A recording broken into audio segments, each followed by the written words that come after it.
Saudações pessoal, sejam bem-vindos ao canal Biomed. Hoje nós faremos a resolução completa do exame de admissão de Biologia 2 do ano 2025 da Universidade Eduardo Mondlane, tá? Peço, meus caros, que sigam o canal, que compartilhem este vídeo com os outros colegas, vossos amigos. Peço também que ative o sino de notificações para que quando eu for a postar ou lançar um vídeo novo, para que possa estar dentro do assuntos, tá? Sem mais delongas, vamos ao que interessa, tá? Vamos para o nosso exercício 41, que seria o nosso exercício 1 nesse caso. Diz o seguinte, né? Ou que seria o nosso primeiro exercício. Diz o seguinte: os vertebrados conquistaram o ambiente terrestre através da formação de um tipo de ovo capaz de desenvolver fora da água. Esta conquista aparece pela primeira vez em... Meus caros, a linha A diz o seguinte: mamíferos, B, aves, C, anfíbios, D, peixes, E, répteis. Meus caros, é muito simples de entender. Todos esses animais que foram colocados, todas essas alternativas, referem aos cordados. Estão a perceber? Esses animais todos que nós estamos a observar aqui pertencem, na verdade, ao filho cordata, tá? Mas, desses animais, nós conseguimos perceber que existem animais que começaram a depositar ou a terem ovos que desenvolviam fora da água. Estão a perceber? Nesse caso, estamos a falar, por exemplo, de répteis, estamos a falar, por exemplo, de aves, estão a entender, né? Que fique bem claro, tá? Agora, a minha questão é a seguinte, ou a questão que eles querem saber é qual desses foi o primeiro, tá? Estão a perceber? Que fique bem claro, querem saber qual desses aqui foi o primeiro. Meus caros, nós sabemos muito bem, se formos observar todos esses animais que estão aqui, que os répteis, eles foram os primeiros a apresentar essa característica, né, comparativamente às aves, estão a perceber? Porque são os nossos animais ovíparos que nós temos aqui. Estamos a falar daqueles animais que colocam ovos e esses ovos aqui, esses ovos são colocados fora do corpo da mãe e vai desenvolvendo lá o embrião, né, se nutrindo, né, do vitelo, do ovo. Estão a perceber? Nós classificamos esses ovos como ovos telolécitos, né? E esses ovos aqui, eles vão desenvolver ou vão desenvolver fora da água. Estão a perceber? Estou a falar de ovos de répteis, por exemplo. Estou a falar de ovos de aves. Mas os primeiros a apresentar essa característica, meus caros, foram os répteis, tá? Que fique bem claro isso. Sendo assim, a alternativa correta é a alternativa E para o exercício número 45, tá? Vamos para o exercício número 42. Diz o seguinte: os seres vivos, excepto os vírus, apresenta estrutura celular. Entretanto, não há uma célula típica, pois tanto os organismos unicelulares como as células dos vários tecidos dos organismos pluricelulares são muito diferentes entre si. Apesar dessa enorme variedade, todas as células vivas apresentam o seguinte componente. Querem saber, meus caros, de todas as células que existem no planeta Terra, quais são as estruturas que eles têm em comum, tá? Querem saber qual é essa estrutura que é compartilhada por todas as células. Meus caros, se forem perceber, é que todas as células devem possuir a membrana plasmática. Estão a perceber? Tem que ter lá a membrana plasmática a delimitar. É extremamente importante que vocês reparem isso, tá? É extremamente relevante, tá? Então, todas as células, elas devem possuir o quê? Membrana plasmática, tá? Nem todas as células possuem o complexo de Golgi, nem todas as células têm retículo endoplasmático, né? E outras organelas membranosas, nem todas as células têm mitocôndrias, nem todas as células possuem cloroplastos. Nesse caso, estou a falar no caso até das células procarióticas, que não apresentam complexo de Golgi, que não apresentam retículo endoplasmático, não apresentam mitocôndria, muito menos cloroplasto. Mas vamos perceber que a estrutura que encontramos presente em todas as células, independentemente de qual for a célula, é a membrana plasmática. Estão a perceber, meus caros? Então, a opção correta para este exercício, né, seria a opção C, para o exercício número 42, tá? Vamos para o exercício número 43. Diz o seguinte: o xilema é um tecido vegetal classicamente relacionado ao transporte ascendente da seiva bruta. Estão a falar de rica em água e sais minerais. Estão a falar da seiva bruta, estão a dizer que é rica em água e sais minerais. Até que tá bom, tá tudo bem. Devido à presença da lignina nas paredes secundárias das suas células. Outra função desse tecido é, meus caros, isto aqui é muito fácil de perceber. Pessoal, o xilema, além de possuir esta essa função de transportar a água e sais minerais, estão a perceber? Estou a falar nesse caso da seiva bruta, também ajuda naquele processo de suporte, de sustentação, devido a estas paredes lignificadas, tá? Que fique bem claro, tá? É muito fácil de perceber, tá? Sendo assim, a opção correta é a opção D para o nosso exercício número 43, tá? Muito simples e superficial. Vamos para o exercício número 44. Dizem o seguinte: a reconstituição da carioteca, ou estão a falar do envoltor nuclear nesse caso, no final da mitose, está intimamente relacionada com. Simples de entender. Meus caros, se vocês forem observar, a carioteca, eu já gravei até um vídeo neste canal. Por favor, vejam o meu vídeo sobre retículo endoplasmático, tá? Tem a chave para poder responder esta questão. Aliás, já estou a responder, né? Mas eu gravei um vídeo muito bom sobre o retículo endoplasmático. Eu vos disse que o retículo endoplasmático, na verdade, vai delimitar o núcleo, estão a perceber? E que apresenta a mesma composição química da carioteca, que é a mesma composição química também da membrana plasmática. Isso é muito interessante, tá? Tanto o envoltório nuclear, que estou a falar da carioteca, apresenta a mesma composição química da membrana plasmática. Estão a perceber que é possuir uma bicamada de fosfolípidos, né? Nós sabemos que isto já foi apresentado lá por Sigel Nicholson, o nosso famoso modelo do mosaico fluido, quando falava sobre membrana plasmática. Mas vamos perceber que a membrana plasmática possui a mesma composição química que vai possuir a carioteca. Estão a perceber? E o que delimita o envoltor nuclear é o retículo endoplasmático. Então, o que vai reconstituir o retículo o envoltor nuclear, pessoal, é o retículo endoplasmático. Está bem, delimita o núcleo, bem nas proximidades da própria carioteca, pessoal, onde perceberam do envoltor nuclear, em outras palavras, temos lá o retículo endoplasmático. Então, é ele que vai reconstituir lá o núcleo, tá? Que fique bem claro. Sendo assim, o exercício número 44, a opção correta é a opção A, tá? Por isso, número 44, a opção correta é a opção A. Aqui temos o nosso retículo endoplasmático, tá? Vamos para o exercício número 45. No exercício número 45 diz o seguinte: o tempo de vida de uma célula depende da sua especialização. Isso é muito importante. Uma célula só exerce efetivamente suas funções no organismo enquanto se encontra no período de. É simples, meus caros. A célula ela só vai desempenhar suas funções se não estiver a dividir. Se não estiver na fase da própria divisão celular. Isso que fique bem claro, tá? Então, durante todo o ciclo celular, existe uma fase que a célula precisa se preparar para que possa se dividir. E nessa fase, a célula pode exercer as suas funções. Estão a perceber? Pode sim exercer as suas funções, tá? Sendo assim, a resposta correta para o exercício número 45 é a linha C, tá? É na interfase, tá? Na interfase não acontece nenhuma divisão. É uma preparação da célula para que possa se dividir, tá? Vai acontecer lá, tem muitos eventos, tá? Desde a fase G1, S, G2, são muitos eventos que não preciso citar, tá? Então, que fique bem claro que nesta fase, como não está a ocorrer a divisão celular, é a fase em que a célula vai desempenhar suas funções, tá? Então, sendo assim, a opção correta para o exercício número 45 é a opção C, tá? Ou a linha C. Vamos para o exercício número 46. Diz o seguinte, o exercício número 46. Perdão. Células procarióticas destacam-se pela ausência do núcleo e organelas membranosas. Está muito correto.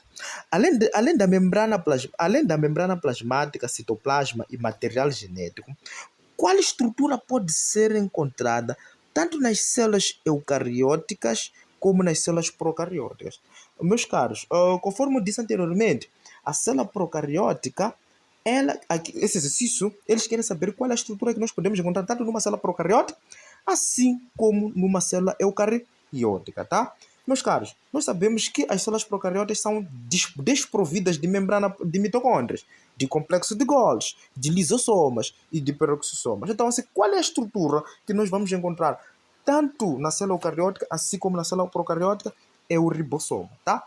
Qual é a função do ribossoma? É sintetizar proteínas, tá? Lembrando que existe diferença entre ribossomas de uma célula procariota e ribossomas de uma célula eucariota. São várias diferenças, incluem as próprias subunidades, né? As subunidades do maior, menor, tu vai falar das subunidades 5S, 3S, né? É uma biologia um pouco mais avançada, mas é importante que saibam disso, tá? Que são ribossomas, estruturas que nós vamos encontrar tanto numa célula procariota, assim como numa célula eucariota, e a sua principal função é sintetizar proteínas, tá? Sendo assim, para o exercício número 46, a opção correta é a opção C, ou seja, é a linha C. Estamos a falar dos ribossomas, tá? Muito fácil. Vamos ao exercício número 47. Diz aqui, na micose intestinal, as células apresentam grande capacidade de absorção devido à presença de bingo. Este é muito fácil. São microvilosidades, tá? Microvilosidade. Esta capacidade de absorção que nós vamos observar no intestino delgado, naquela zona do jejum ilho, e no intestino grosso, em todas as suas porções, na verdade são as microvilosidades intestinais, tá? Que fique bem claro, tá? Essa é muito fácil. São as microvilosidades intestinais. Sendo assim, o número 47, a opção correta também é C. C. Isso é interessante, né? Só para garantir a sua admissão. Ok, vamos para o exercício número 48. O exercício número 48 diz o seguinte. O exercício número 48 diz o seguinte. Sabemos que a respiração celular Sabemos que a respiração celular é constituída por 3 etapas principais. Na primeira etapa da glicólise, a glicose é quebrada em 2 moléculas. Quantos carbonos tem cada uma dessas moléculas? Meus caros, nós sabemos que a respiração, né, celular, a respiração aeróbica, é dividida em 3 partes, né? Então, fala da glicólise, ciclo de Krebs, ou cadeia respiratória, cadeia transportadora de elétrons. Agora, eles querem saber, na fase da glicólise, após a quebra da molécula de glicose, é formada uma estrutura, né? Chamamos de piruvato, o ácido pirúvico. Quantos átomos de carbono tem essa estrutura? São 3 átomos de carbono, tá? O ácido pirúvico é uma estrutura com 3 átomos de carbono, tá? Que fique bem claro, né? São 3 átomos de carbono. Vamos para o exercício número 49, né? Então, sendo assim, a opção correta é B, para o exercício número 48. São 3 átomos de carbono. Vamos para o exercício número 49. O exercício número 49 diz o seguinte. A fermentação é um processo que possibilita a produção de ATP na ausência de oxigênio, meus caros. Oxigênio. A fermentação é um processo que ocorre no meio de anaerobiose. Ou seja, em outras palavras, a fermentação ocorre na ausência de oxigênio. Lembra do nosso amigo ácido pirúvico do exercício número 48? Olha, se o ácido pirúvico não apanhar o oxigênio, ou seja, se o pirúvico, ou na ausência do oxigênio, assim posso dizer, o ácido pirúvico, ele vai fermentar, ele não vai entrar na mitocôndria. Eu, conforme disse no vídeo sobre o exame da admissão do CISA, eu disse para o ácido pirúvico não dançar no citoplasma, né? Para quem já acompanhou, agora já poderá acompanhar, né? Já tem uma dica, vai assistir o meu vídeo sobre a resolução completa do exame da admissão do CISA. Falei também sobre um assunto ligado a este exercício, né? Eu falei muito bem que o oxigênio é necessário para que o ácido pirúvico não fique a dançar no citoplasma, né? É uma forma de falar, mas em outras palavras, se não tiver oxigênio, ou seja, no meio de anaerobiose, este organismo fermenta, vai se realizar a fermentação. Agora, se tiver oxigênio, ou seja, na presença de oxigênio, o ácido pirúvico vai entrar dentro de mitocôndria para realizar a famosa respiração aeróbica lá na matriz mitocondrial, vai realizar o ciclo de Krebs. Estão a perceber? Então, que fique bem claro. E posterior, cadeia transportadora de elétrons, lá nas cristas. Então, que fique bem claro isso, tá? É na ausência de oxigênio. É no meio de anaerobiose, tá? Isto significa que a minha opção, bingo C, uma coisa estranha. C. É um bom sinal, né? Vamos avançar. Número 50 diz o seguinte. Em qual organela celular ocorre o ciclo do ácido cítrico? Ou o ciclo de Krebs, né? Podemos chamar o ciclo de Krebs de ciclo do ácido cítrico, e a fosforilação oxidativa. Meus caros, o ciclo de Krebs ocorre na matriz mitocondrial. Qual seria esse organela que será envolvido? Mitocôndria, tá? Então, a opção correta para o exercício número 50 é D, tá? seria mitocôndria. Mitocôndria seria esta organela em que ocorre o ciclo de Krebs ou o ciclo do ácido cítrico, tá? Vamos avançar para o exercício número 51. O exercício número 51 diz o seguinte: a fotossíntese é um processo de extrema importância, uma vez que garante a sobrevivência da planta e é dividida em duas etapas, tradicionalmente chamada fase clara e fase escura. A fase clara ocorre na membrana dos tilacoides do cloroplasto. Já a fase escura ocorre muito fácil no estroma, tá? É um bônus, tá? Exercício muito fácil, tá? Ocorre no estroma. A fase escura, né? Que também é representada pelo ciclo de Calvin, né? Que vai iniciar lá com a fixação lá do dióxido de carbono, lá. Então, esta fase aqui, ela ocorre no estroma, tá? Que fique bem claro. Vamos para o exercício número 52, né? De uma forma bem rapidinha. 52. Diz o seguinte. O processo fotossintético liberta para a atmosfera. Querem saber, né? Que durante a fotossíntese, o que é libertado na atmosfera? A linha A, oxigênio proveniente da fotólise da água. Meu Deus, que interessante. Está correto, é óbvio. Durante o processo da fotossíntese, a liberação do oxigênio. É verdade. E qual é a origem desse oxigênio?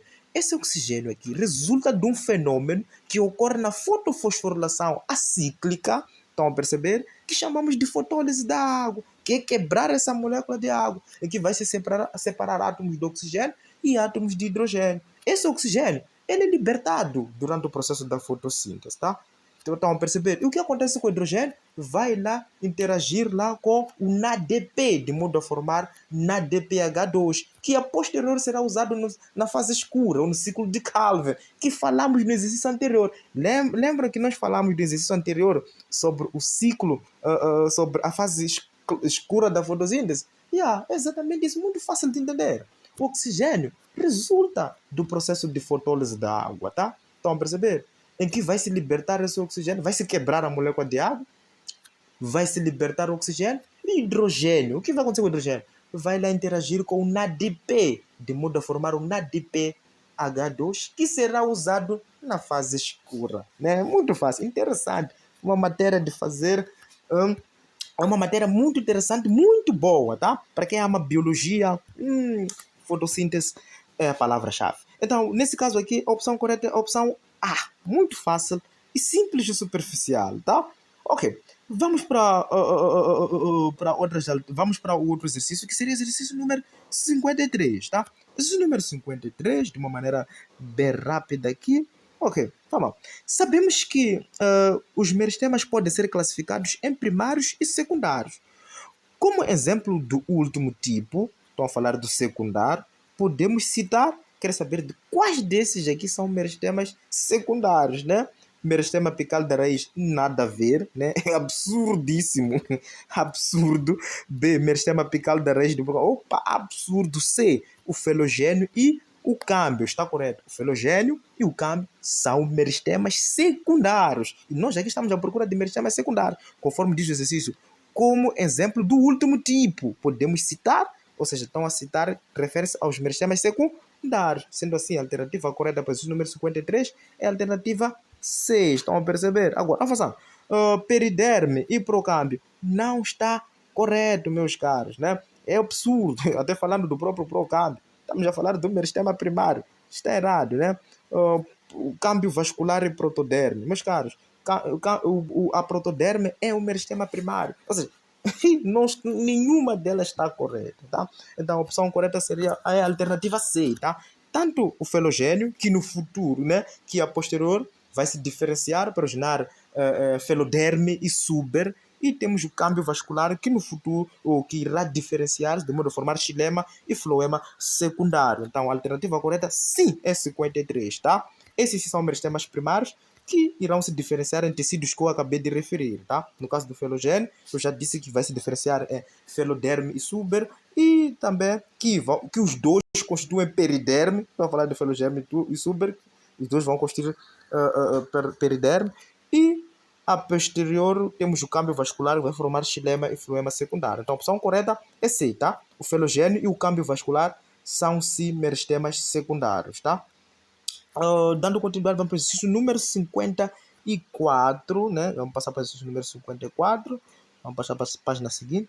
Exercício número 54. Aqui está o exercício número 54. Ok. Exercício número 54. Em plantas mantidas num ambiente saturado de vapor de água, cessa... Opa, muito fácil. Quer saber o que acontece quando as plantas são mantidas num lugar saturado de vapor de água? O que cessa? Né? É óbvio, já estamos a falar da própria água que está envolvida nesse processo. E qual é o processo, né, que consiste no transporte desta mesma água? É óbvio que a água, é o transporte da água pelo xilema. É muito simples. Aí já deram a palavra-chave, tá? Está a perceber? Está-se a falar de num ambiente que temos uma saturação de vapor de água.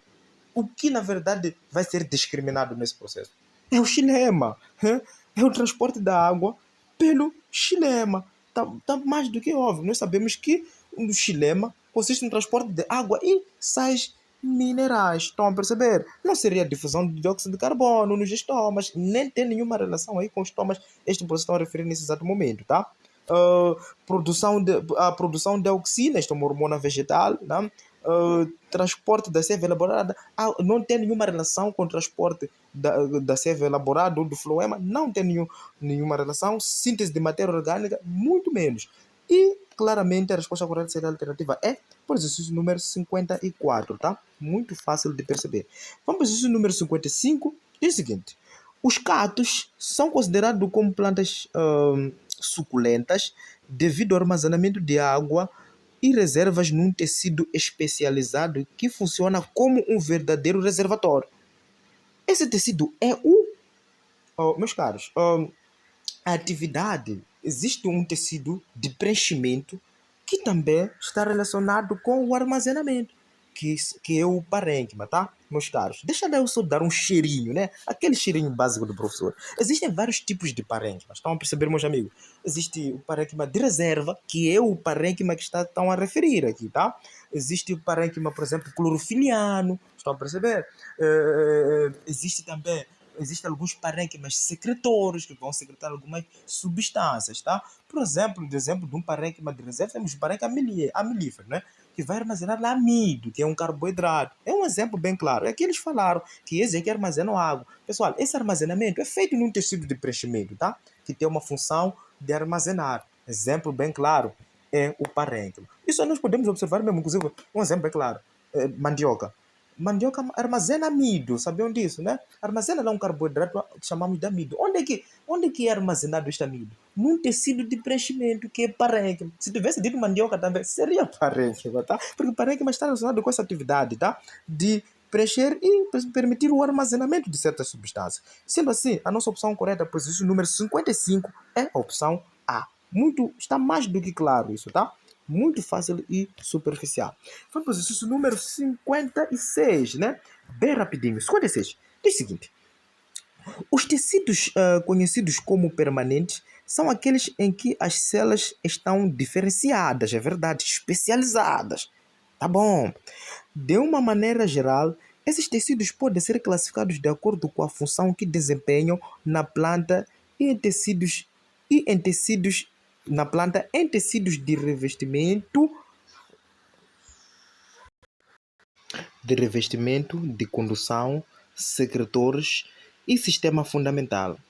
Entre os tecidos a seguir, marque o único que não é tecido permanente.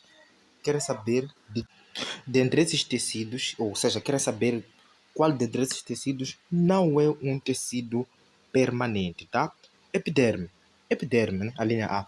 Epiderme é um tecido permanente, tá? É um tecido definitivo, também podemos dizer assim. B, xilema, tanto floema, são tecidos permanentes, tá? São tecidos definitivos. Esclerênquima, por exemplo, é um tecido também permanente, é um tecido de sustentação, né? Um tecido de suporte. Xilema e floema são tecidos de condução ou de transporte. Epiderme é um tecido de revestimento. D, câmbio. Câmbio, meus caros, refere-se ao meristema secundário.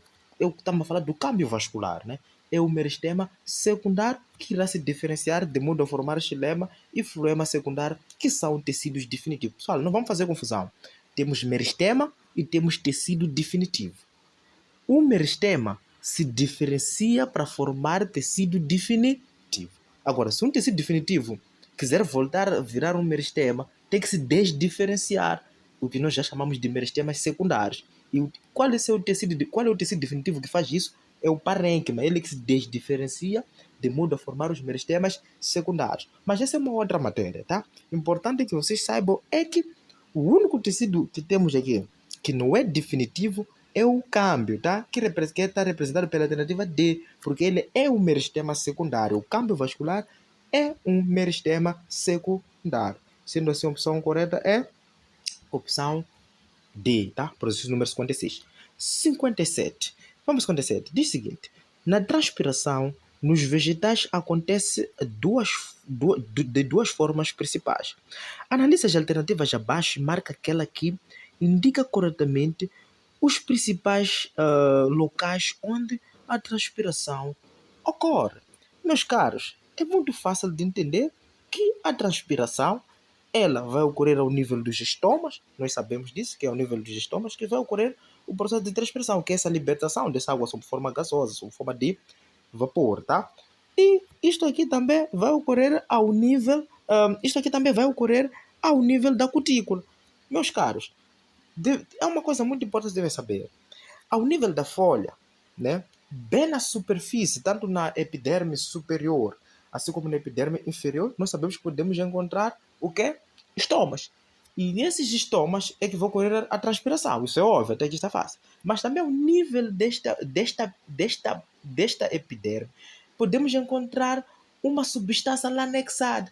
Está a perceber que lá também haverá a libertação de água, que está associada lá à epiderme, que chamamos de cutícula. Está a perceber? Então, a opção correta para este exercício seria a opção C, meus caros, né? Muito fácil de perceber. Seria a opção C. É muito bom observarmos a estrutura da folha, tá? É muito bom conhecermos a estrutura da folha. Conhecer a epiderme superior, inferior e conhecer a sua composição, onde perceber que temos lá a cutícula que também tem um suporte nesses processos de libertação de gases, de água sob forma de gases, tá? Não só, temos casos dos lenticelários, né?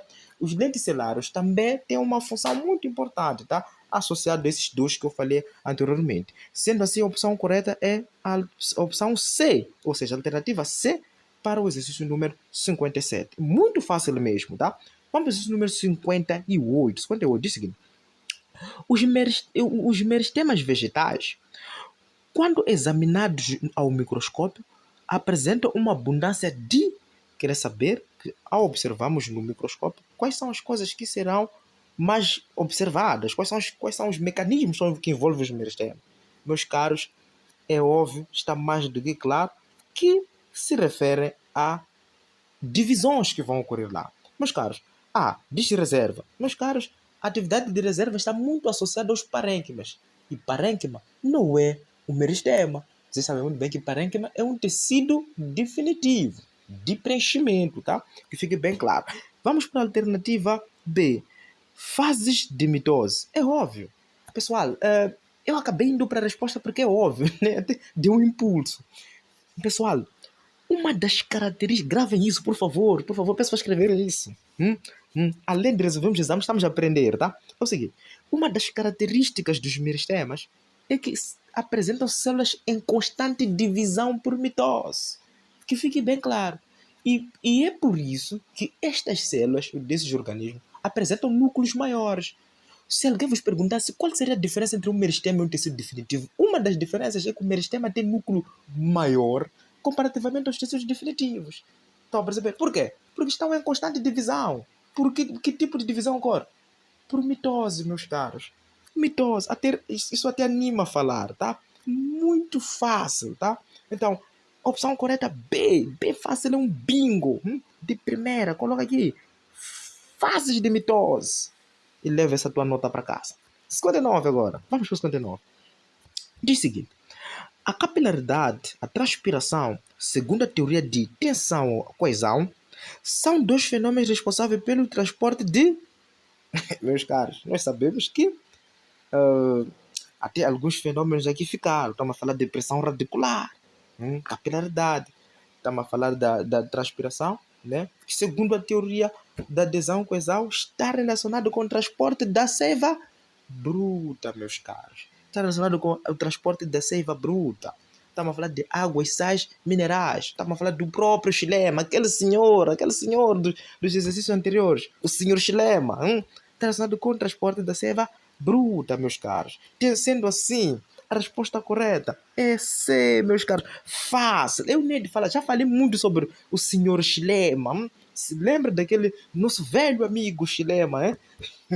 Que está sempre atrás de nós. Ok, vamos para esse número 60. É apenas um bônus, tá? Vamos para esse número 60. Sabemos que o mecanismo de abertura e fecho dos estomas é um processo complexo que envolve vários fatores, isso é verdade, como a intensidade da luz, a concentração do gás carbônico.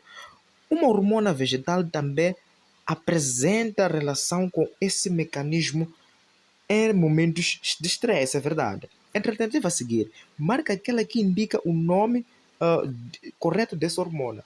Meus caros, existe uma hormona que durante o processo de abertura e fechamento de estomas tem um papel muito importante na abscisão. Estão a perceber?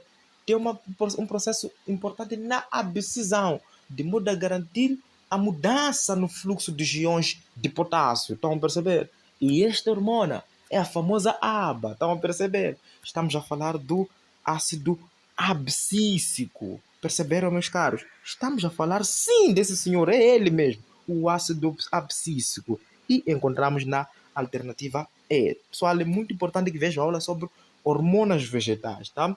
Hormonas também realizam o fenômeno de abscisão, tá? Eu poderia falar de todas as hormonas que nós temos aqui, né? Suas funções, né? E que são muitas funções. Por exemplo, temos o caso de etileno, que é responsável, por exemplo, por queda das folhas, por exemplo, amadurecimento de certos frutos, né? Tem uma importância muito importante. Exemplo, as geribelinas, que são muito importantes, de modo a fazer o quê?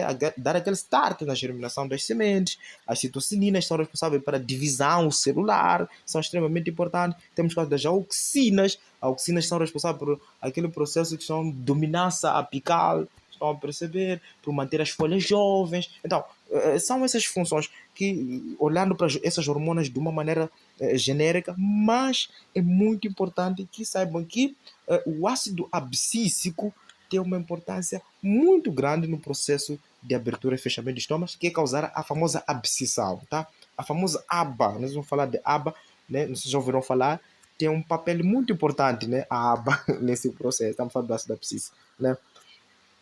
Dando continuidade, vamos agora para o exercício número 61, tá? Diz o seguinte, exercício número 61, diz o seguinte: o esquema baixo, né? Deixa eu só limpar aqui para ficar mais bonitinho, podemos acompanhar com muita facilidade. Diz o seguinte: o esquema baixo representa a formação de um tipo de célula do sangue, interessante, que é constituído basicamente por globulina e hemoglobina, e sua função é transportar principalmente oxigênio aos tecidos.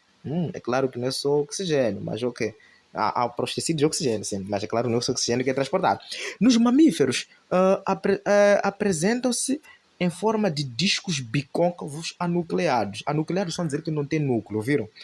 Dando continuidade. Marca a opção que julga corretamente a esta célula, né? A que se referem, em outras palavras, né?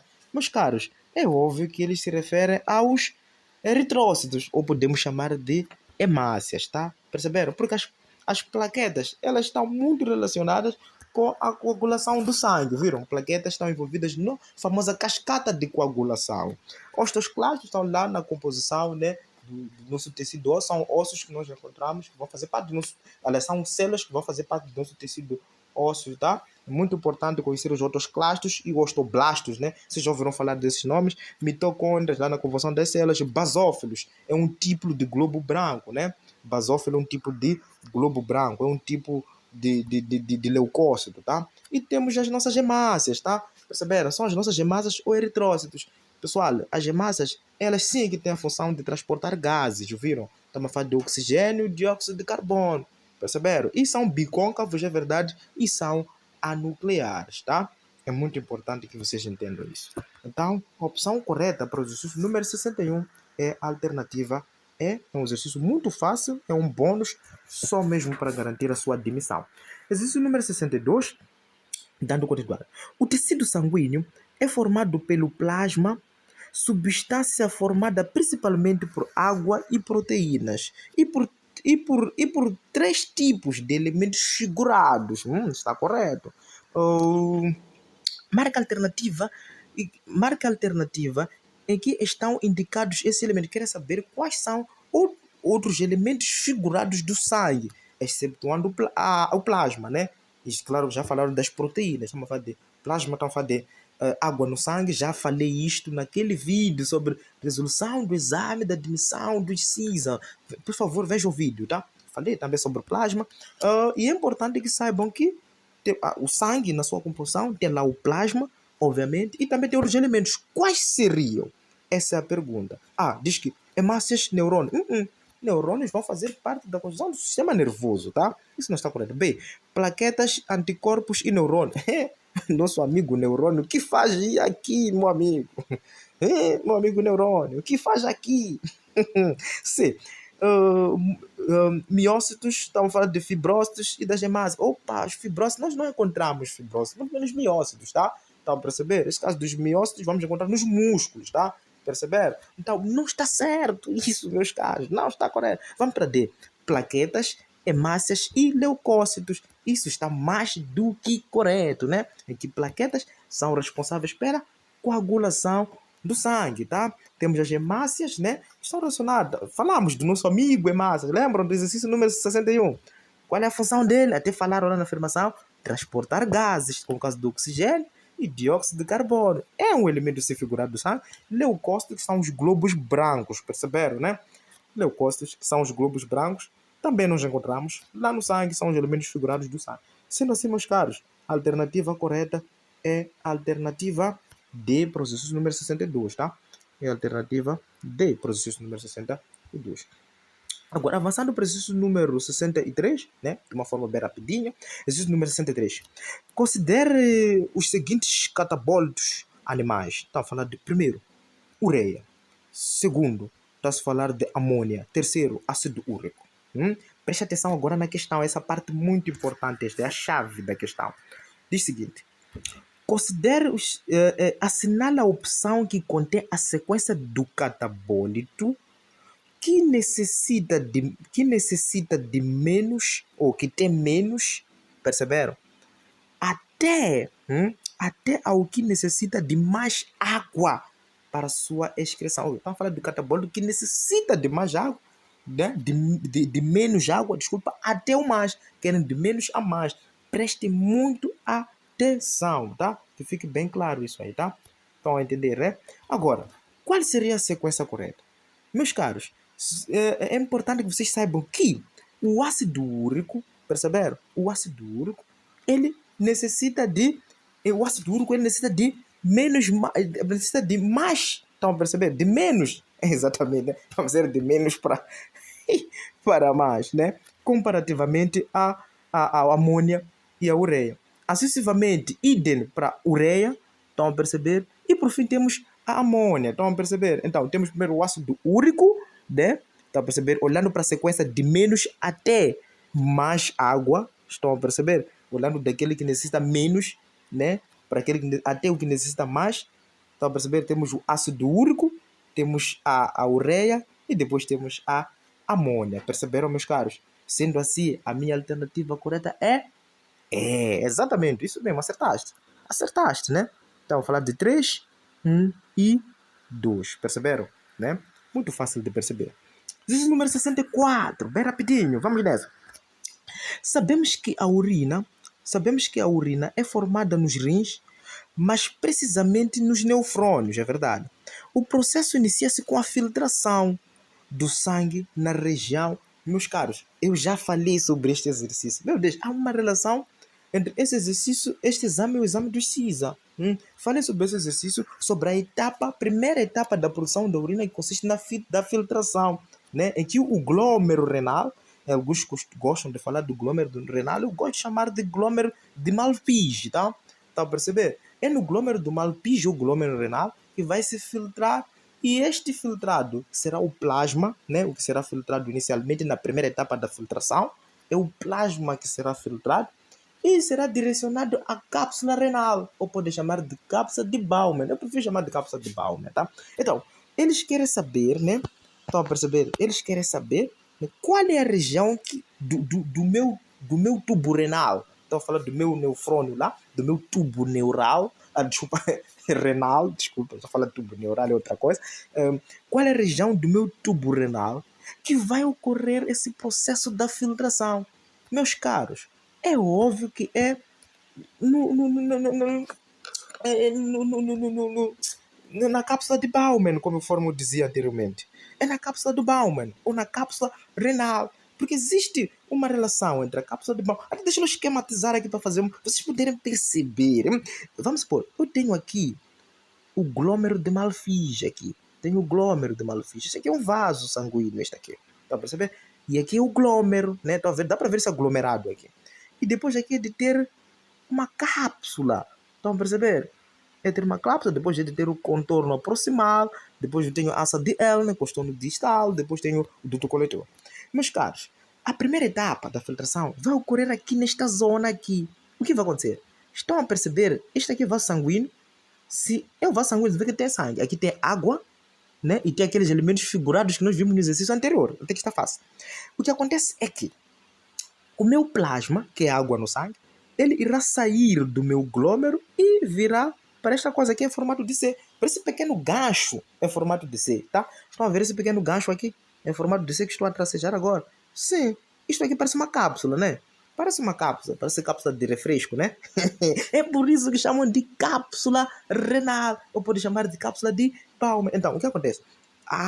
O plasma sai do glômero e vai para a cápsula renal, meus caros, vai para a cápsula renal. Então, isto é que acontece na primeira etapa da produção da nossa urina. Fácil de perceber, tá? Deixa eu limpar aqui, só para você, nós pegamos logo a opção correta, sem mais rodeios, sem muitas delongas, tá? Então, sendo assim, qual é a região que vai ocorrer, qual é a região do meu tubo renal que vai ocorrer a infiltração? É na minha cápsula renal ou cápsula de Bowman. Sendo assim, a opção correta para o número 64 é a alternativa A. Perceberam? Fácil de entender. 65. Vamos para o número 65. Diz o seguinte. A histologia, né, que estuda tecidos, nesse caso, é a parte da biologia responsável pelo estudo dos tecidos. Opa! Que podem ser divididos em 4 grupos. Tá certo, são 4 grupos. Entre os tecidos indicados a seguir, marque o único que não corresponde a um tipo de tecido conjuntivo. Em outras palavras, eles querem um intruso. Querem um intruso. De todos esses que estão aqui, quem é um intruso? Quem é um estranho? Quem não faz parte dos tecidos conjuntivos? Nós sabemos que temos vários tipos de tecidos conjuntivos, né? Temos tecidos conjuntivos propriamente ditos, não sei se lembram disso, né? Mas existe além do tecido conjuntivo propriamente dito, temos o quê? Temos caso do tecido adiposo, temos caso do tecido sanguíneo, ósseo, cartilaginoso, né? Então, quem é um estranho aqui, hein? Depois do que eu comentei, hein? Quais são os conjuntivos? Temos adiposo, cartilaginoso, sanguíneo e o ósseo. Agora eu te pergunto, quem é um estranho aqui? Já notaram, né? É sim, alternativa D, processo número 65. É sim, o tecido muscular. O tecido muscular, né, faz parte do grupo dos 4 grandes, os grupos magnos dos tecidos, tá? Perceber? Temos caso do tecido epitelial, temos caso do tecido muscular, temos tecido nervoso e temos tecido conjuntivo. Perceber? O tecido muscular não é um tipo de tecido conjuntivo. E claro, temos vários tipos de tecidos musculares, tá? Perceberam? Né? Temos caso dos estriados cardíacos lá. Temos estriados, temos lisos. Nos estriados temos estriado cardíaco e temos estriado esquelético. Então, meus caros, o tecido muscular não é um tecido conjuntivo, perceberam? Ele é o estranho, é o estranho aqui, hein? É o intruso. Vamos para o número 66, brincadeiras, tá? Brincadeiras, meus meninos. Vamos para o número 66. Sobre o tecido epitelial, né? Sobre o tecido epitelial, analisa as afirmações 1, 2, 3, assinale a alternativa correta. Queremos a alternativa correta. Segundo as afirmações, nós temos aqui afirmações. Queremos dessas afirmações, nós temos que pegar aquelas que são afirmações corretas, tá? Vamos começar com a primeira. Diz o seguinte: possuem células justapostas com pouca ou nenhuma substância intracelular. É verdade, sim. Os tecidos epiteliais possuem células justapostas, tá? É por isso que conseguem formar estratos. É por isso que tem o estratificado, o pseudoestratificado, graças a esta capacidade de formar lá as células justapostas. É muito importante, claro, com vários formatos, tá?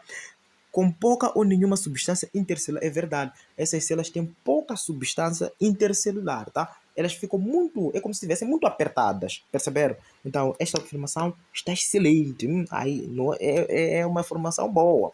Concordo, está correto, sim. Vamos para a segunda afirmação. Desempenha uma função de proteção, revestimento e secreção. É verdade, sim. Os tecidos epiteliais podem ter função de revestimento. Já comentei que existem tecidos epiteliais de revestimento, assim como existem tecidos epiteliais glandulares, como estou a falar desses secretores, que têm essa função, por exemplo, que garante a secreção de substâncias. Estão a perceber, né? Então, está correto, está mais do que perfeito, tá? Dizer que é rico em vasos sanguíneos por onde chega o oxigênio e nutrientes para as suas células é mentira.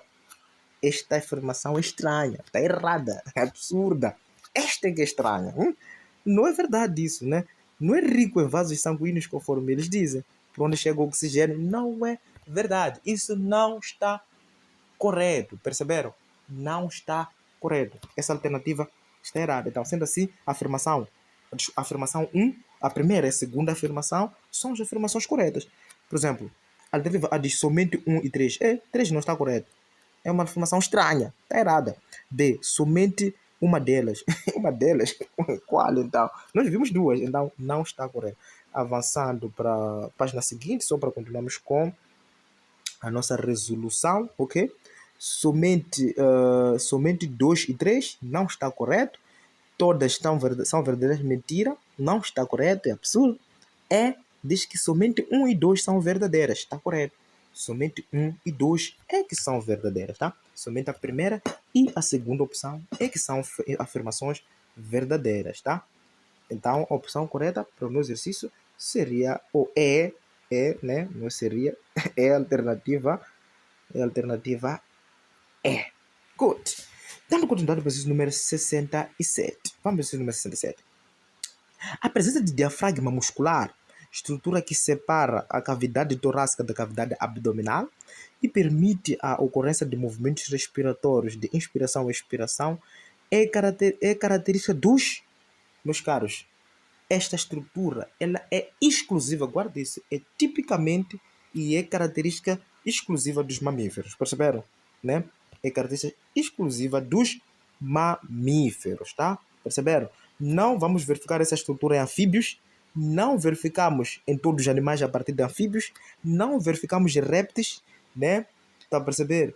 Dos répteis está errado, nem nas aves. Estão a perceber, né? Pelo contrário, né? Aves lá têm sacos aéreos, sei lá quando, não apresentam esta estrutura muscular que é o diafragma, que vai contrair, vai relaxar, de modo de ajudar-nos nessa ventilação pulmonar de inspiração e expiração. Então, esta é uma característica exclusiva dos mamíferos, tá? Peço por favor que anote isso, é muito importante, é um conhecimento divino. Então, a alternativa correta seria a alternativa A para o exercício número 67, tá? Vamos para o exercício número 68, bem rapidinho. Diz o seguinte: nos mamíferos, incluindo o homem, corretamente, o percurso do ar inspirado nos pulmões é, pessoal, eu comentei também sobre este exercício naquela resolução do exame do CISA, tá? Quer saber qual é o percurso do ar? Olhando para o processo de inspiração, é importante. Dicas para resolver esse exercício. Primeiro, tem que conhecer a anatomia do aparelho respiratório, tá? Saber quais são as sequências que tem que seguir, tá? Nós sabemos que se formos olhar o fluxo do ar, seguindo a inspiração é você meter o ar, estão a perceber? Vai passar lá das cavidades nasais, lá das fossas nasais, vai passar da faringe, vai passar da laringe, da traqueia, dos brônquios, dos bronquíolos e depois vai atingir os alvéolos pulmonares, onde vai ocorrer a matose pulmonar, tá? Então, isto é muito fácil de entender. Qual é a sequência que eu mencionei na inspiração? Comecei das fossas nasais, né? Das fossas nasais, fui para a faringe, isso tudo ainda nem tem nesse exercício. Fui para a faringe, estão a perceber? fui para a laringe, não temos laringe, depois cheguei na traqueia, nem traqueia aqui não temos, depois chegamos nos brônquios, estão a perceber? Temos brônquios aqui, opa, temos, já tenho duas alternativas, tenho A e B que tem brônquios. Depois de brônquios encontramos o quê? Os bronquíolos terminais, estão a perceber? Os bronquíolos e depois encontramos os alvéolos. Eu já comentei sobre isso, tá? E é o nível dos alvéolos que ocorre o quê? A hematose pulmonar, que é aquela difusão, né? Que vai ocorrer ao nível dos gases. Estou a falar do oxigênio e dióxido de carbono. Então, está mais do que claro que são brônquios, depois tenho bronquíolos e depois tenho alvéolos. Ou seja, esse número 68, a opção correta é B. Perceberam? Muito fácil, tá? Até parece repetição do exame do CISA. Vamos para o número 69, tá? Diz o seguinte. O fármaco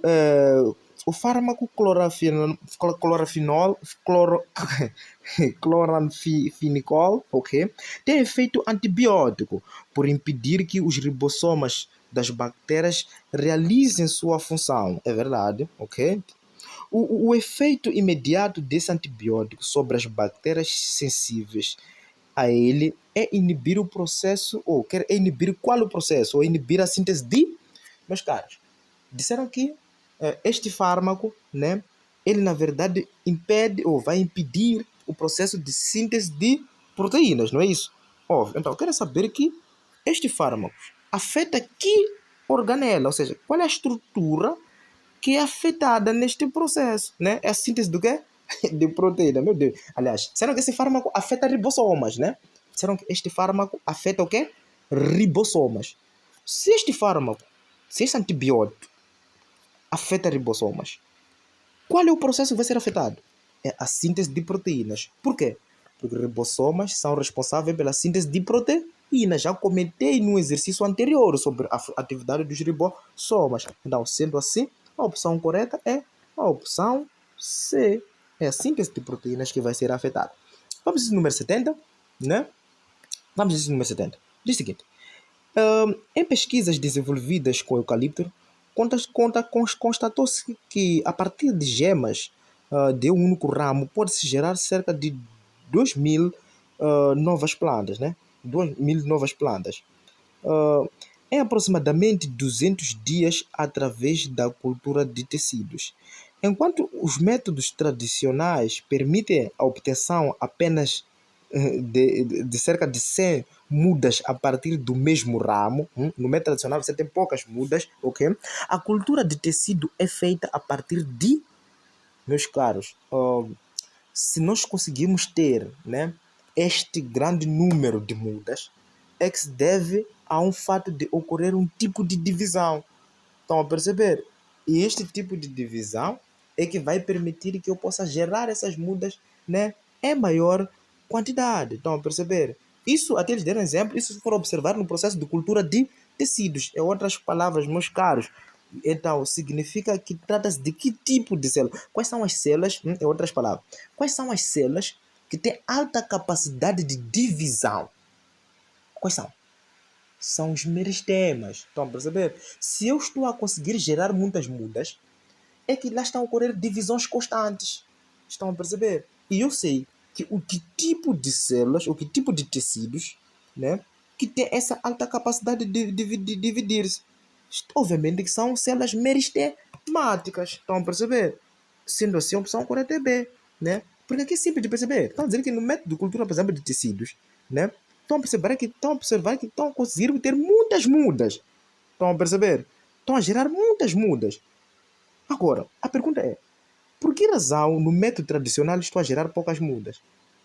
Por que razão? É que eu não estou a aplicar um método que me permita a proliferação dessas células através de mitose. É simples como tal. Nesse método, eles usam o quê? Divisões constantes por mitose. Isso é óbvio, né? Então, a questão qual é? Quais são essas células que possuem essa alta capacidade? São meristemas. Meristemas têm alta capacidade de se dividir e de se diferenciar. Então, isso que fique bem claro. 71.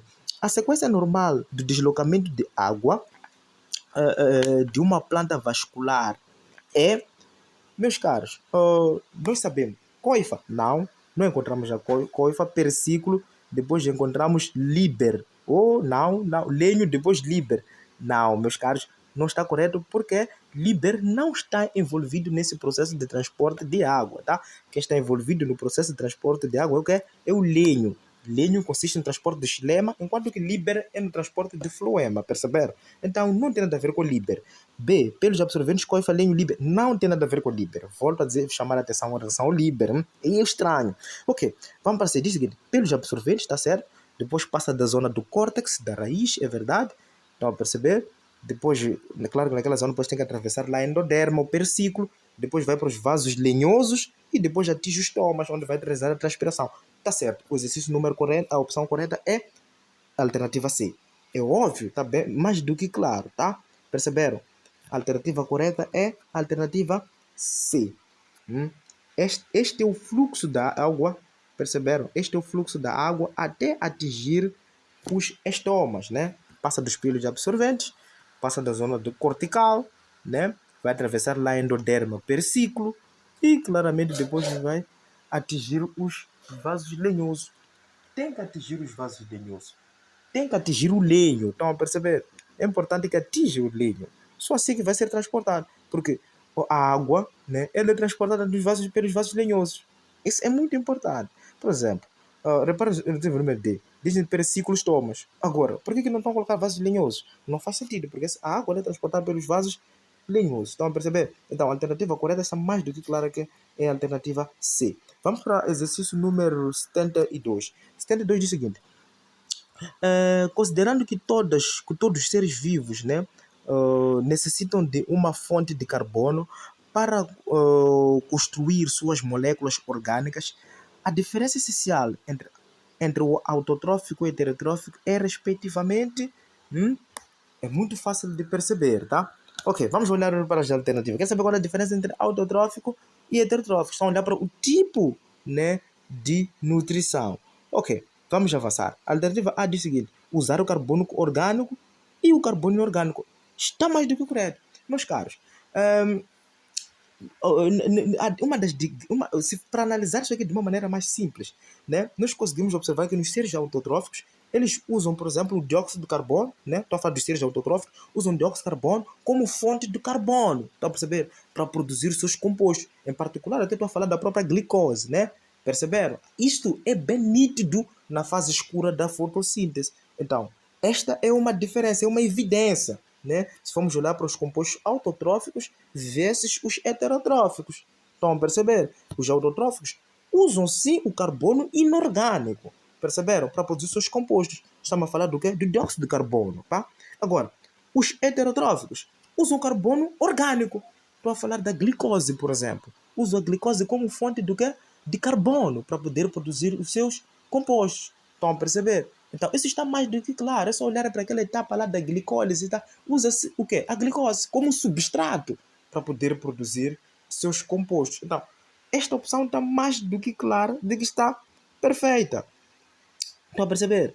Né? Está mais do que claro de que está perfeito. Então, esta sim seria, né, a diferença essencial, primordial entre organismos autotróficos e heterotróficos. Sendo assim, exercício número 72, a opção correta é a opção A. Mais do que claro isso. Vamos lá avançar, né? Vamos ao exercício número 73, né? Qual é a sequência correta para a coagulação do sangue nos vertebrados?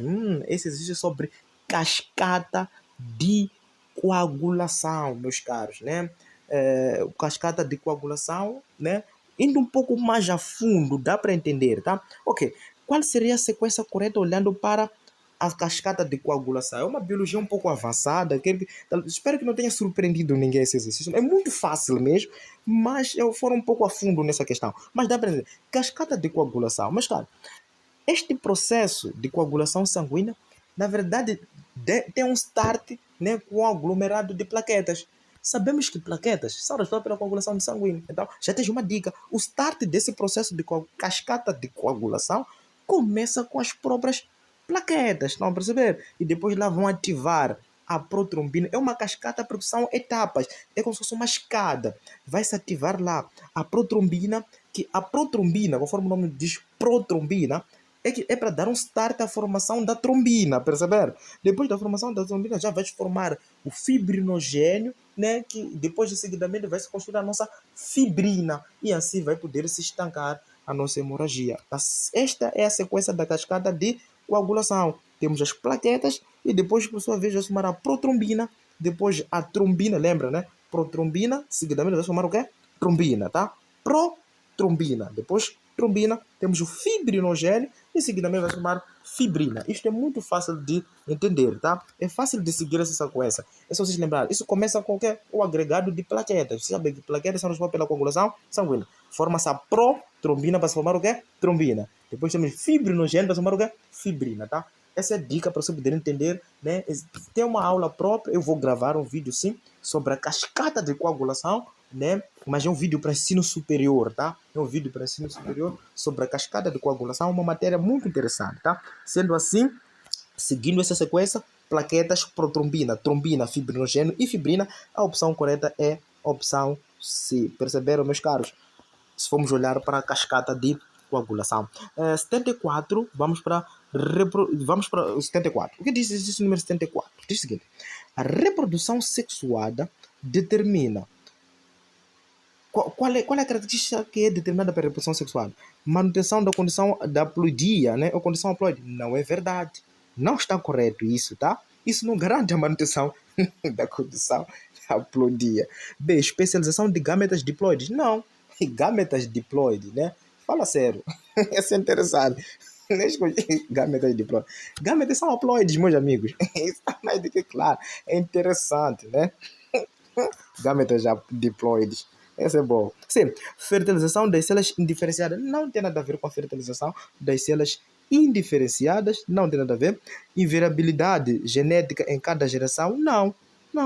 No caso, a invariabilidade genética. Pelo contrário, a reprodução sexuada garante a variabilidade genética, né? É uma das vantagens até da reprodução sexuada, perceberam? Sendo assim, a alternativa é já me cheira muito bem, né? A variabilidade genética, né? Que é produzida pelas recombinações genéticas, mais do que claro, mais do que perfeito, né? É lindo, dá para aplaudir até para essa alternativa, tá? A alternativa correta, exercício número 74, é sim a alternativa E, perceberam? Ok, vamos para o exercício número 75. Vamos para o exercício número 75. Eu vou ampliando um pouquinho aqui para poder ver bem. Exercício número 75. O que diz o exercício número 75? Diz o seguinte: dos sistemas respiratórios abaixo descritos, qual é o único que não depende do sistema circulatório para fazer o transporte de gases? Ok? Quero saber de quais desses sistemas que nós colocamos aqui, o que eles colocaram aqui, qual deles não tem nenhuma relação com o sistema circulatório? Ou seja, não depende que os gases, né, sejam difundidos juntamente com o sistema circulatório, perceberam? Vamos ver. Brânquias de caranguejo? Não. Tem sim uma relação com o sistema circulatório, né? Tem uma relação com o sistema circulatório. Pulmões de um réptil, obviamente, nos répteis, os gases também são transportados no sistema circulatório. A pele da minhoca, sim. Se formos olhar para esses anelídeos, né? Esses aqui apresentam também um sistema circulatório fechado e ao nível daquele sistema circulatório transporta-se de gases, né? Então não está correto, sim. Vamos para a linha D. Diz assim, o sistema traqueal de um inseto, pessoal, está correto, sim. É o seguinte, geralmente as traqueias, né, que são órgãos respiratórios dos insectos, dos artrópodes terrestres, estou a falar em particular dos representantes da classe insecta, porque tem artrópodes também aquáticos, como o caso estou a falar estou a falar dos crustáceos, né? São os artrópodes aquáticos, estou a falar de caranguejos, estou a falar de camarão, né? Mas os artrópodes terrestres, em particular os representantes da classe insecta, estou a falar dos insectos, foram aqui citados, eles apresentam traqueias. E, na verdade, os gases, eles são levados das células, né? São levados das traqueias para as células. Sem precisar de ter que atravessar uma ponte, até essa expressão que costumamos usar, tipo ponte, no sentido de usar o sistema circulatório como ponte, né? Então, essa difusão de gases levam diretamente da célula para a traqueia, sem precisar de uma ponte, que é o sistema circulatório, tá? Então, a opção correta é D, perceberam? A opção correta está mais do que claro. É um exercício muito fácil, é D, tá? Ok, vamos dar continuidade. Vamos para o exercício número 76. O que diz o exercício número 76? É o seguinte. Os estomas... Não, não está bem visível, meus amigos. Não está visível. Deixa eu só limpar aqui para poder ler. Estou a ler coisas estranhas aqui. Ainda li coisas estranhas. Que é isso? Vamos nessa. Ok, diz o seguinte. A ver? Já estava lendo coisas estranhas. Diz o seguinte. Enzimas que atuam em pH alcalino sobre gorduras. Interessante. Em pH neutro sobre carboidratos, pH ácido sobre proteínas, podem ser encontradas respectivamente em... Ok? Vamos lá ver. No pâncreas. É óbvio, né? Que no pâncreas atuam enzimas sobre gordura, né? O pâncreas produz o famoso suco pancreático. Lembra do suco pancreático? O suco pancreático também dentro dele podemos encontrar o quê? Lipases. Então, a perceber? Podemos encontrar lipases que têm ação sobre gordura, tá? Então, a gordura é degradada tanto pelas lipases do ciclo pancreático, assim também como bilis. Bilis também tem essa atividade, que é produzido lá no fígado e armazenado na vesícula biliar.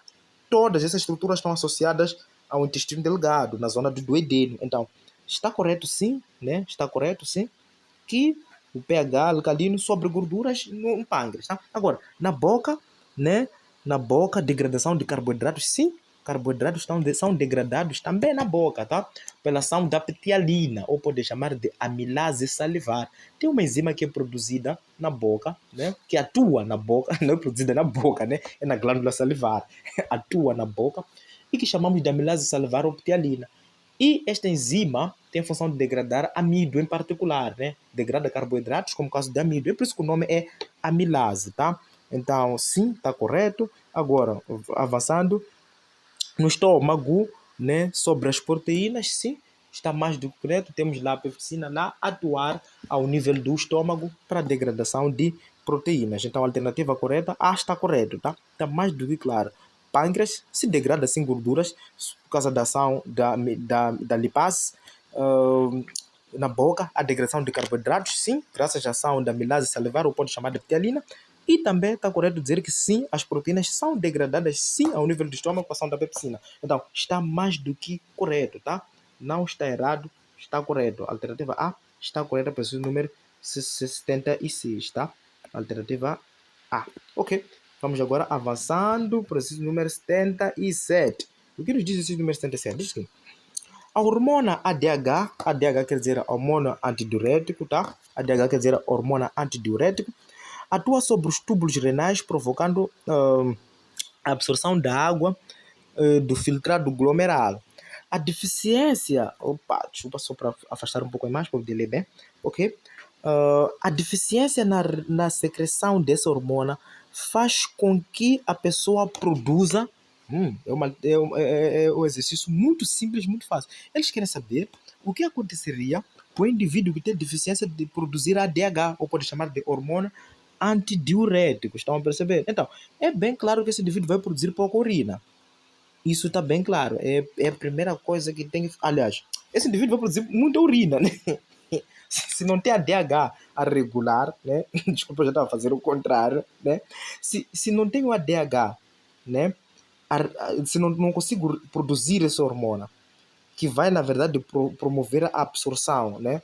Tá a perceber? Da água no filtrado glomerular. É obviamente que a consequência disso é que eu vou começar a produzir muita urina. E esta urina aqui terá baixa concentração de excreções, porque vai afetar o processo de reabsorção, que também vai afetar o processo de secreção, que é uma das etapas também muito importante lá na produção, né, da urina. Então está mais do que claro que vou produzir sim muita urina, é a primeira coisa, né? Ao afetar essa hormona, vou produzir muita urina, claro, mas terá baixa concentração de excretas. É óbvio, terá baixa concentração de excretas, porque aquela etapa lá da reabsorção, ela vai ser afetada. Estão a perceber? A etapa da reabsorção vai ser afetada. Consequentemente, eu vou ter poucas excretas lá. Então, isso está mais do que claro, né? Então, essa sim é a opção correta, alternativa B, né? Vou produzir alternativa B, né? Alternativa B, até deixa eu escrever aqui ao lado. Alternativa B, Essa é a alternativa correta, sim. Vou ter muita urina com baixa concentração de excreções. É óbvio, né? Agora, dado quantidade, esse número 78, vamos para 78 agora, diz aqui. Em condições normais, a placenta humana apresenta as seguintes funções. A. Proteger o feto contra o traumatismo, né? Contra o traumatismo. Permitir a troca de gases e sintetizar as hemácias do feto. A placenta não está muito associada à função de proteção contra traumatismo. Geralmente, essa função está muito associada ao âmino, tá? Principalmente ao líquido amniótico. Vai ajudar lá os impactos, a famosa bolsa de água, tá? Então, tem muita função de proteção mecânica, perceberam? O líquido amniótico, o próprio âmino, vão fornecer uma proteção ao meu embrião. Não é uma atividade que está associada intimamente, né, a minha placenta ou a placenta das mulheres, tá? Dizem que permitindo o fluxo direto do sangue entre a mãe e o filho, eliminação catabólica de fetos, permitindo o fluxo direto de sangue entre a mãe e o filho e a eliminação de catabólicos fetais dissolvidos. Meus caros, não tem assim uma função de permitir o fluxo direto de sangue entre a mãe e o filho. Estão a perceber? Não é esta a função principal associada à placenta, pessoal. Não é essa a função, tá? C. Permitir a troca de gases e nutrientes, né? E a eliminação de catabólicos fetais dissolvidos. Agora sim, está correto. Permitir a troca de gases. Essa é a principal função da placenta. Vai permitir lá a troca de gases entre a mãe e o feto. Estão a perceber? Vai garantir que haja essa troca de gases e também troca de o quê? De nutrientes, tá? Perceberam? E não o que eles falaram anteriormente do fluxo direto de sangue. Não permite o fluxo direto de sangue. Isso não está correto, que vem na alternativa B. Mas a alternativa C está mais do claro.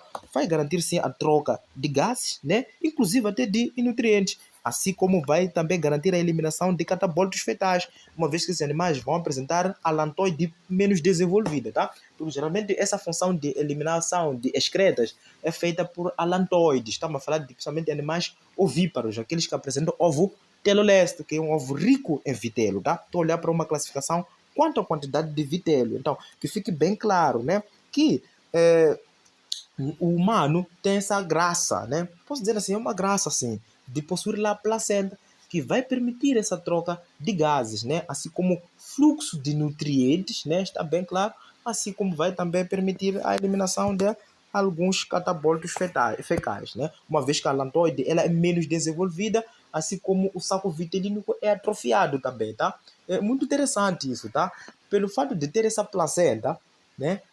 Esses animais já apresentam atrofia de certas estruturas embrionárias. Estou a falar do caso, o próprio saco vitilínico lá não é presente, ele não é desenvolvido, ele é atrofiado. Né? Não vamos dizer que é ausente, mas ele é atrofiado, não vai exercer essa função. Essa função ela é garantida pela placenta, tá? Tanto de troca de gases, assim como de nutrição, né? Assim como também um meio de que vai se permitir descartar esses catabólitos fecais. Estamos a falar de excretas, né? Agora, em animais que não têm placenta, o que faz isso é o que? Alantoide. É da alantoide que tem a função de onde vai se deitar as excretas e o saco vitilínico é que vai garantir a nutrição, tá? Então, a opção correta para o exercício número 78, o exercício número 78 é a opção C, perceberam? Está mais do que claro, é a opção C. Vamos para 79, né? Vamos para 79, para a próxima página. Ok, exercício número 79. Diz o seguinte, só para terminar. Diz o seguinte, os neurônios não se reproduzem, isso é verdade, não se reproduzem, é verdade, é um fato. Este fato pode ser generalizado a outras células, explicando-se corretamente a este caso, porque, pessoal, hum, pessoal, isto é muito simples de entender. Vamos ver primeiro a letra. Diz que as células eucarióticas não se reproduzem. Ei, pessoal, que é isso?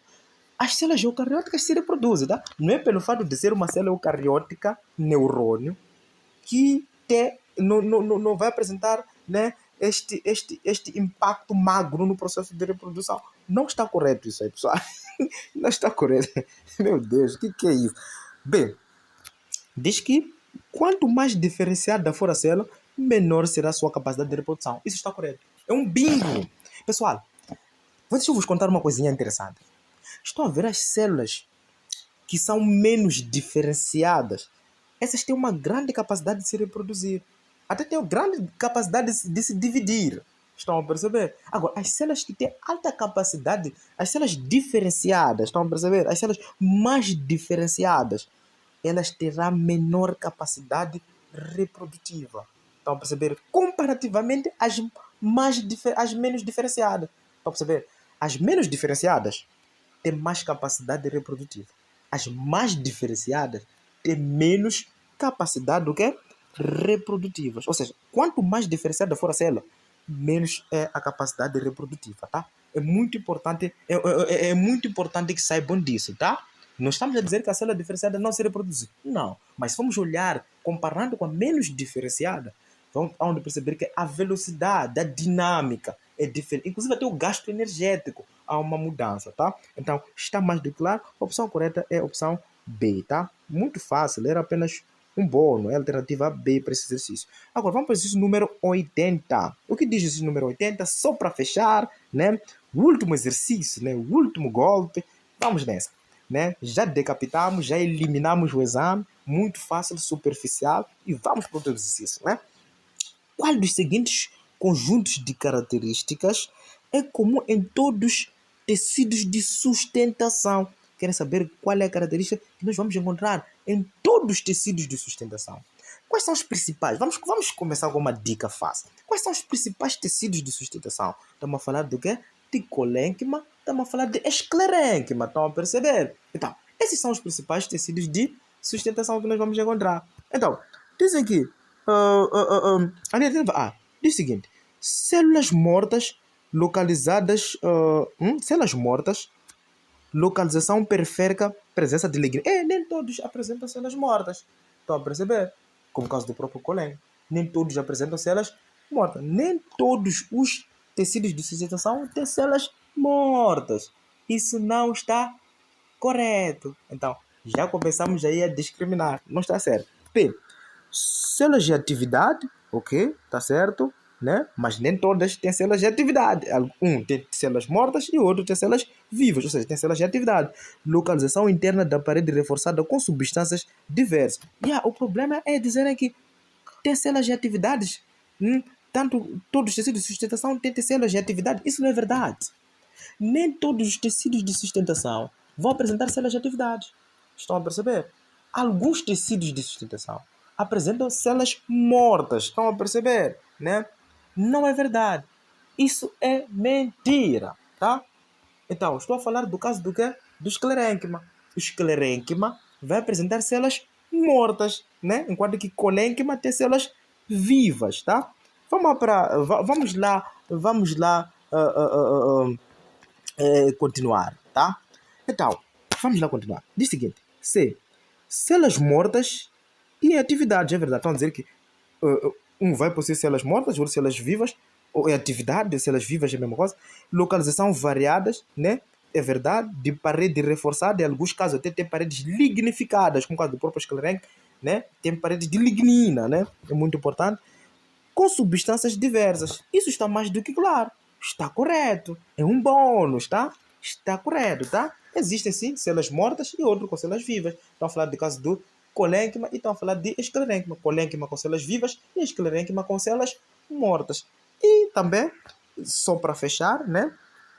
É importante também saber que alguns, né, no caso do próprio esclerênquima, vai ter paredes de lignina, vai ter paredes lignificadas, tá? Então, meus caros, aqui está o exame, né? Já fizemos a correção, né? Ou seja, o exercício número 80, antes de eu me esquecer, é a alternativa C para 80, de uma forma rápida, e espero que a correção tenha te ajudado. Espero também que tenha conseguido alcançar o teu objetivo, o teu sonho. Continue ligado no canal para mais aulas de biologia, né? Continue ligado ao canal e não esqueça de ativar o sininho das notificações, né? E tchau!